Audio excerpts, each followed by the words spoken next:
What is inductor? Inductor is a coil of wire that stores energy in the form of magnetic field when current flows through it. Unit of inductance is Henry. H. Symbol is L. फिर inductor क्या होता है? Inductor एक wire की coil है, ठीक है, जिसमें जब हम करंट फ्लो कराते हैं तो फिर एनर्जी स्टोर होती है। किस फॉर्म में स्टोर होती है? मैग्नेटिक फील्ड के फॉर्म में स्टोर होती है।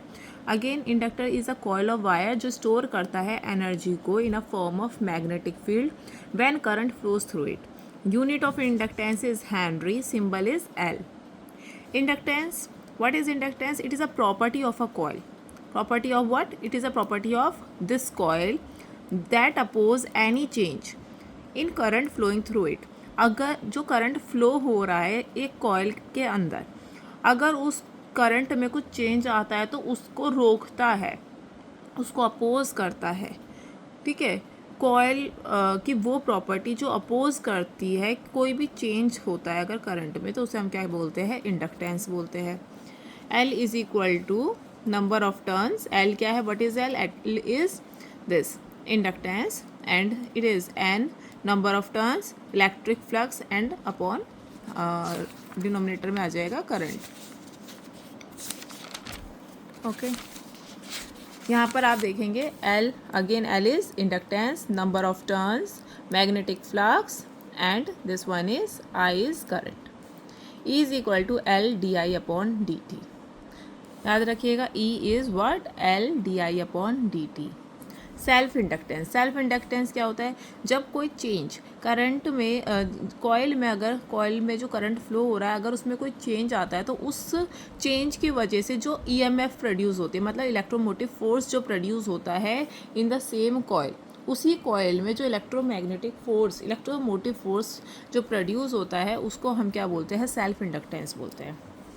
म्यूचुअल इंडक्टेंस क्या होता है? म्यूचुअल इंडक्टेंस सेम इसी की तरह है, but in the same coil EMF produce नहीं होती है। कहाँ प्रोड्यूस होगी? दूसरे कॉइल में, जो उसके पास नियर बाय कॉइल होगा उसमें प्रोड्यूस होती है। तो पढ़ेंगे when a change in current in one coil, एक कॉइल में जो करंट फ्लो हो रहा है अगर उसमें कोई चेंजेस आते हैं तो वो इंड्यूस करता है, क्या इंड्यूस करता है? EMF in another nearby coil, दूसरे कॉइल में। म्यूचुअल इंडक्टेंस का जो सिंबल रहेगा वो रहेगा M और E2 is equal to M D I upon D T. Fine. बात आ जाती है यहाँ पर कोफिशिएंट ऑफ कपलिंग। कपलिंग का जो ये कोफिशिएंट ऑफ कपलिंग है इसका जो सिंबल हम यूज़ करेंगे वो यूज़ करेंगे K। ये शो करता है कि कितना स्ट्रांगली दो कॉइल्स मैग्नेटिकली लिंक्ड है। दो कॉइल्स है, दोनों कॉइल्स में अलग अलग क्या है? करंट फ्लो हो रहा होगा, तो उधर से क्या है? मैग्नेटिक, मतलब मैग्नेटिक फील्ड जनरेट हो रही होगी दोनों कॉइल्स में, ठीक है। तो ये बोला, इसमें क्या होता है कि ये बताता है कोफिशिएंट ऑफ कपलिंग, ये बताता है कि कितना स्ट्रांगली दोनों कॉइल्स एक दूसरे से मैग्नेटिकली लिंक है। फाइन। तो इसका जो फॉर्मूला रहेगा वो रहेगा M अपॉन में √L1 और L2। फाइन। अब ये क्या कर रहा होगा? दो कॉइल्स होंगे अलग अलग, तो एक कॉइल क्या होगा? इंड्यूस कर रहा होगा ईएमएफ दूसरे कॉइल में, और जो दूसरा होगा वो पहले वाले कॉइल में इंड्यूस कर रहा होगा। तो इसीलिए यहाँ पर M क्यों लिया है? म्यूचुअल इंडक्टेंस है, और अपॉन में L1 L2। L1 is inductance of one first coil and L2 is inductance of second coil. Fine. Value of K क्या रहेगी? कोफिशिएंट ऑफ कपलिंग की जो वैल्यू रहती है वो रहती है 0 से 1 के बीच में। Variable inductor, an inductor whose inductance value can be change. Variable के नाम से ही हमें समझ में आ जाता है कि वेरिएबल का मतलब जो चीज़ बदली जा सकती है, जो वेरी कर सकती है। तो इंडक्टर जिसका इंडक्टेंस की वैल्यू चेंज हो सकती है, ठीक है, चेंज करी जा सकती है, उसे हम कैसे चेंज कर सकते हैं? Changing number of turns. जो कॉइल में आयरन मतलब कॉइल है, कॉइल ऑफ वायर है, उसमें जो टर्न्स होते हैं, वायर के टर्न्स होते हैं, उसको अगर हम चेंज करते, फाइन, और आयरन कोर को मूव करके।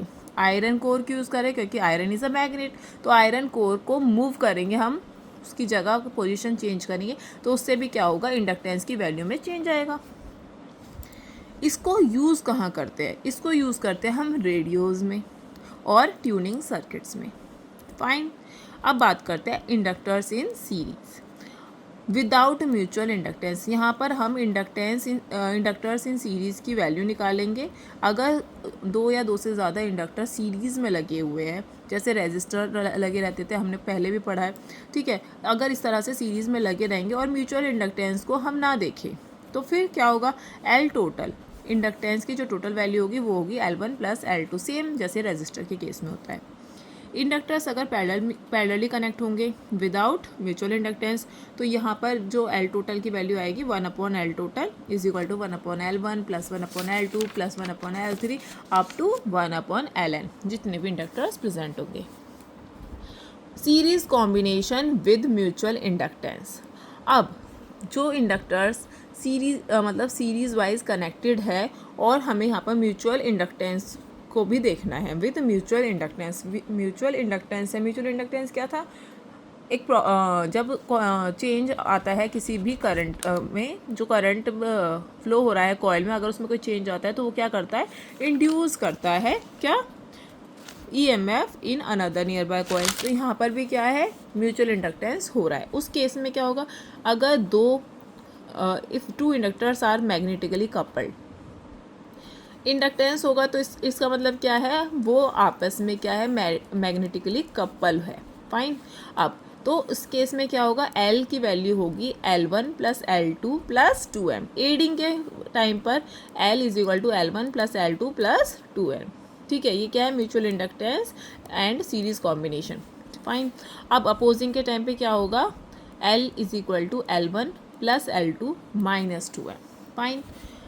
अपोजिंग में यहाँ पर माइनस आ जाएगा। Now stray inductance, stray word से हमेशा याद रखिएगा, स्ट्रे का मतलब क्या होता है, अनवांटेड इंडक्टेंस जो प्रेजेंट होती है due to wiring layout. Fine. Stray inductance क्या होता है, ये अनवांटेड इंडक्टेंस होती है जो हमको नहीं चाहिए फिर भी वो प्रेजेंट होती है। क्यों, क्योंकि वायरिंग का जो लेआउट है वो गलत नहीं है, मतलब उसके लेआउट की वजह से, और नियर बाय कंडक्टर, कोई आस में कंडक्टर अगर प्लेस्ड है। फाइन। तो अनवांटेड इंडक्टेंस जो कि प्रेजेंट होती है, क्यों प्रेजेंट होती है, wiring layout and near by conductors. That's it.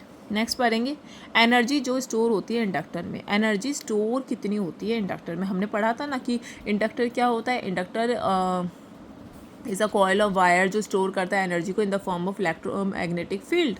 तो यहाँ पर वही है कि ये जो एनर्जी स्टोर हुई वो उसका फॉर्मूला क्या होता है, इसको सबसे पहले तो हम सिंबल यूज़ करते हैं W is equal to ½ Li², where L is inductance and I is current. Energy store होती है मैग्नेटिक फील्ड के फॉर्म में। ठीक है। DC resistance of a coil, DC resistance, अगर a coil has resistance because the wire has resistance, coil में resistance होगा। Resistance का मतलब क्या होता है, एक तरीके से रोकता है, अपोज करता है। तो कॉइल में रेजिस्टेंस क्यों है, क्योंकि वायर में, जो कॉइल के अंदर वायर यूज़ हुआ है, ठीक है, वो उसमें रेजिस्टेंस है। तो यहाँ पर जो फॉर्मूला आ जाएगा DC रेजिस्टेंस के केस में, वो क्या होगा, R is equal to resistivity L/A। L क्या है यहाँ पे, length of the wire, length of the coil, and A is area. Fine. चलिए, this is called copper loss to DC circuit, copper loss in DC circuit. इसको हम क्या कहते हैं, कॉपर का लॉस। रिएक्टेंस क्या होता है, अब ये रिएक्टेंस हम बार बार बोलेंगे, रिएक्टेंस। तो ये रिएक्टेंस को हम डिनोट कैसे करेंगे, XL से हम डिनोट करते हैं रिएक्टेंस को। रिएक्टेंस कॉइल कितना ऑफर कर रहा है, कॉइल में रिएक्टेंस कितना है। In AC circuit XL is equal to 2πfL, where F is frequency, L is inductance. This one is inductance and this one is reactance. Unit रहेगी इसकी ओम। ऐसे याद रखिएगा, रेजिस्टेंस, रिएक्टेंस, तो दोनों की यूनिट क्या होती है, ohm. Impedance of a coil, impedance को हम डिनोट करेंगे Z से, Z, एंड इसका फॉर्मूला क्या होगा, impedance is √R² + XL², where R is resistance and this one is reactance. दोनों का स्क्वायर करते हैं और √। क्यू फैक्टर क्या होता है, क्यू फैक्टर को हम कहते हैं क्वालिटी फैक्टर, और इसमें क्या होता है, Q factor is equal to XL/R होता है, where XL is again reactance and R is resistance. अब बार बार हम पढ़ रहे हैं रेजिस्टेंस, रिएक्टेंस, कहाँ पे देखने को मिले दोनों फॉर्मूले, एक तो इम्पीडेंस में हमें देखने को मिल रहा है और दूसरा हमें क्वालिटी फैक्टर में देखने को मिल रहा है। तो चलिए थोड़ा सा डिफ्रेंशिएट कर लेते हैं। ये ऐसे करते हैं, इसका डिफ्रेंशिएशन हम बाद में अगले वीडियो किसी और वीडियो में बनाएंगे। That's it. अगर वीडियो आपको पसंद आई हो तो वीडियो को लाइक करिए, शेयर करिए और हमारे चैनल पर बने रहने के लिए सब्सक्राइब करिए। Thank you so much.